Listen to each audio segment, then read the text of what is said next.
Muy bien, ya está con nosotros César Puntriano, abogado laboralista y socio del estudio Muñiz. Doctor, ¿cómo está? Bienvenido. ¿Qué tal, Valeria? Muy buenas tardes. Un gusto tenerlo por aquí. A ver, hay novedades para los trabajadores del sector privado porque a través de un decreto supremo ya se aprobó el reglamento de la licencia por fallecimiento de familiares en el sector privado. ¿Cuáles son las novedades? ¿Qué contiene este reglamento, doctor? Gracias por tu pregunta.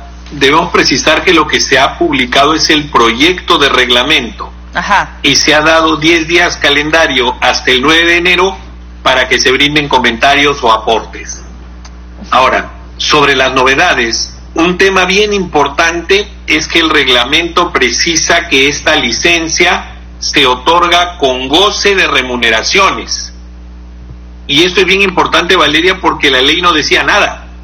La ley solamente decía que se daban los 5 días calendario de licencia ante el fallecimiento del cónyuge, padres, hermanos o hijos del trabajador. ¿Esos días no te lo pagaba la empresa? Como estaba la ley redactada, no. O en todo caso, digamos, el trabajador lo cogía de sus vacaciones. Por ejemplo, podía tomar, si es que la empresa lo permitía también. Ahora, es importante comentar lo siguiente, que en la práctica generalizada de las compañías, estas ya contemplan este tipo de permisos, ya los otorgan.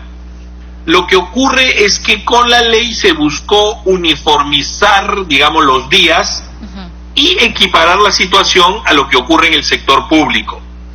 El gran, creo yo, desacierto de la ley fue que no indicó que eran días pagados, solamente decía días de licencia. Entonces, legalmente se podía muy bien interpretar que eran días sin goce de haber. Ahora el proyecto del reglamento sí precisa que son días remunerados. Ajá. Ahora, ¿varía, digamos, la cantidad de días dependiendo del grado de consanguinidad que uno tiene con el fallecido?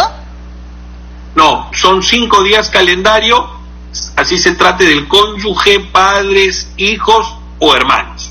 5 días en todos los casos, pero, y aquí hay algo bien interesante, si el fallecimiento ocurre en un lugar distinto al del centro de trabajo, la licencia se extiende por lo que se denomina el término de la distancia.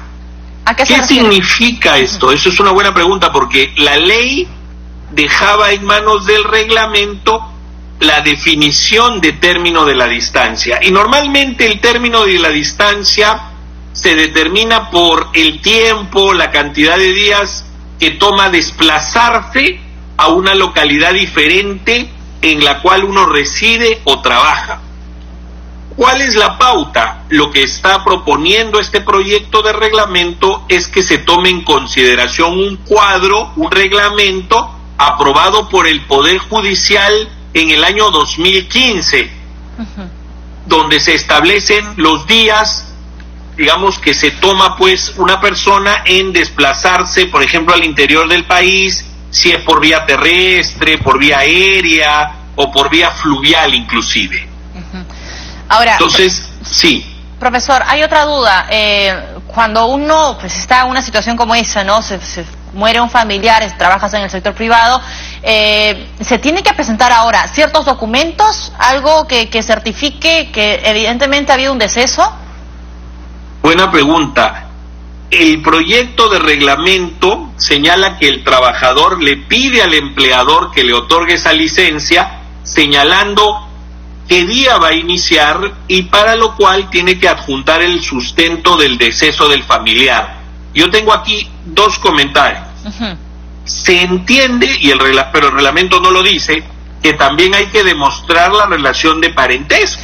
Tengo que demostrar que el fallecido era mi padre, mi madre, mi hermano. O tu esposo, porque también aplica para conviviente. No, cónyuge solamente. Es decir, las uniones de hecho, los concubinos no entran en este beneficio. Sí. Y otro tema importante también, Valeria, es que el otorgamiento de la licencia se está condicionando a la entrega de documentos. Y yo me pregunto, ¿no debió más bien permitirse que el trabajador presente, por ejemplo, una declaración jurada Claro, para hacerlo más y sencillo, darle un pues, ¿no? plazo, Una situación como claro. Y yo te pongo un ejemplo que ya existe en la legislación. Existe una norma que otorga 7 días calendario de permiso cuando el familiar directo tiene enfermedad terminal, accidente grave o enfermedad grave. Ya existe esa norma. Y su reglamento dijo que si el trabajador no podía ubicar la documentación sustentatoria, podía ir haciendo uso de la licencia, presentando una declaración jurada con cargo a presentarla luego inmediatamente. Okay. Yo creo que dado que es una situación muy delicada porque estamos hablando del deceso de un familiar, exacto, el reglamento en su versión final debería recoger esa flexibilidad que ya tenemos en la otra norma. Ahora, lo positivo, profesor, es que todavía hay un rango, ¿no?, de días donde se pueden presentar algunas observaciones, algunos ajustes a este reglamento, porque esto termina el 9, ¿no?, el 9 de enero. Correcto. O sea, todavía hay tiempo para presentar los comentarios, para que la autoridad los evalúe y adecue la norma, porque la norma es bastante escueta, si nosotros la miramos, ¿no? Bastante sencilla. Yo creo que podría pulirse en estos aspectos que estamos comentando. Peligroso cuando hay estos vacíos legales que dejan, digamos, al libre albedrío, a la libre interpretación y sale siendo más perjudicial para el trabajador que para la empresa, teniendo en cuenta que es una situación bastante complicada y el fallecimiento de un familiar. Profesor, le agradezco mucho que nos haya acompañado esta tarde. César Puntriano, abogado laboralista y socio del estudio Muñiz. Con él cerramos nuestro bloque consultorio legal.